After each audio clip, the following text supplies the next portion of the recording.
প্রিয় ভাইয়েরা, আমি বলেছিলাম যে এক দল খেয়ে গিয়েছে আর এক দল খাওয়ার জন্য রেডি হয়ে আছে। তো কোনো দল এটা নিয়ে কোনো কথা বলল না। আপনারা এটাকে নিজের গায়ে যে মাখালেন, এটা ঠিক হয়নি। আর এই জাতীয় বার্তা যখন আমরা দেই, তখন যদি আপনি বলেন যে পারলে রাজনীতিতে আসেন, পারলে দল করে দেখান, এটা হইল? আবার আমি দেখেছি আমার গত সপ্তাহের যশোরের আলোচনার একটা লাইনকে কেন্দ্র করে আমাদের অনেক রাজনীতিবিদ বন্ধুরা অনেক ক্ষুব্ধ প্রতিক্রিয়া দেখাচ্ছেন। ওই কথাকে নিজেদের গায়ে টেনে, নিজেদের গায়ে মেখে ওনারা ক্ষুব্ধ হয়েছেন। প্রিয় ভাইয়েরা, আমি বলেছিলাম যে এক দল খেয়ে গিয়েছে আর এক দল খাওয়ার জন্য রেডি হয়ে আছে। তো এখানে কি আমি কোনো দলের নাম বলেছি?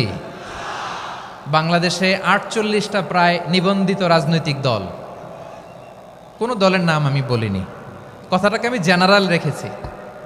দায়ীদের বৈশিষ্ট্যই এটা, দায়ীরা জেনারেলি কথা বলে, যার যেই মেসেজ নেয়ার তারা সেখান থেকে নিয়ে নেয়।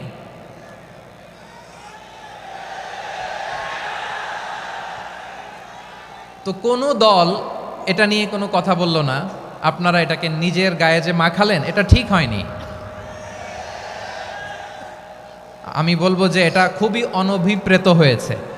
কোনো দলকে টার্গেট করে বা কোনো দলের পক্ষে আমরা কখনো কথা বলি না।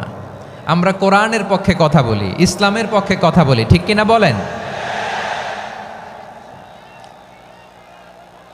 সো একটা জেনারেল কথাকে যদি আমার রাজনীতিবিদ বন্ধুরা নিজেদের গায়ে মাখেন, ক্ষুব্ধ প্রতিক্রিয়া জানান, এতে করে সাধারণ জনগণের কাছে একটা নেগেটিভ মেসেজ যাবে ওনাদের ব্যাপারে।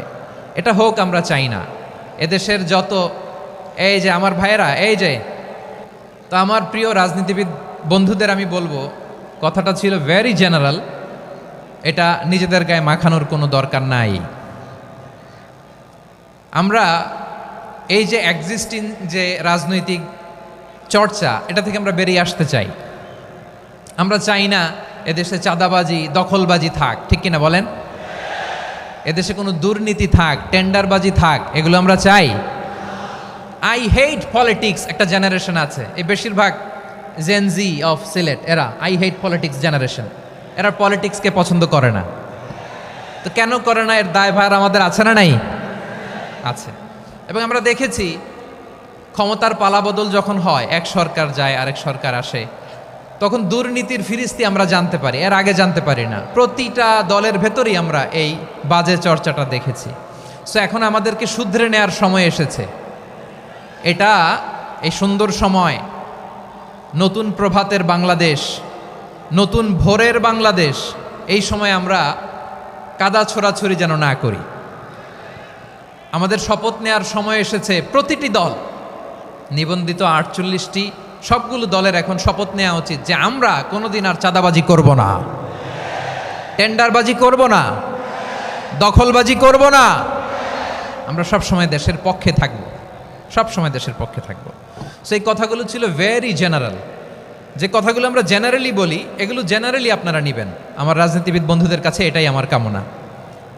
আর এই জাতীয় বার্তা যখন আমরা দেই, তখন যদি আপনি বলেন যে পারলে রাজনীতিতে আসেন, পারলে দল করে দেখান, এটা হইল? আমি কি এরকম কোনো কথা বলেছি? না।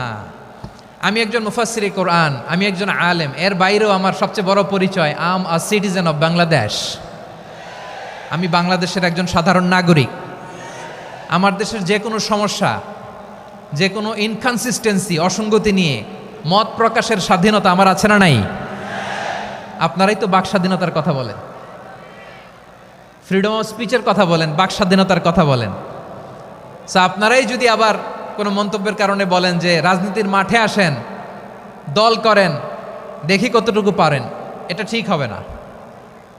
তাই প্রিয় ভাইয়ের, আসুন আমরা দল মত নির্বিশেষে কাঁধে কাঁধ মিলিয়ে সোনার বাংলাদেশ গড়ি, দুর্নীতিমুক্ত বাংলাদেশ গড়ি, যে বাংলাদেশের জন্য রক্ত দিয়েছে আবু সাঈদ,